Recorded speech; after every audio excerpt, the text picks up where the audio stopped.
BSL, Sain Cymraeg,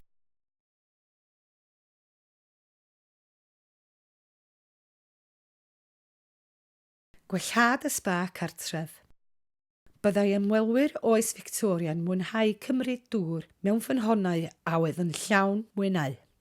Roedd y samplau hyn o drefriwn, addo gwellhad sba cartref. Roedd y cynnwys uchel mewn sylffwr yn gwneud i'r dŵr arogli fel wyau drwg.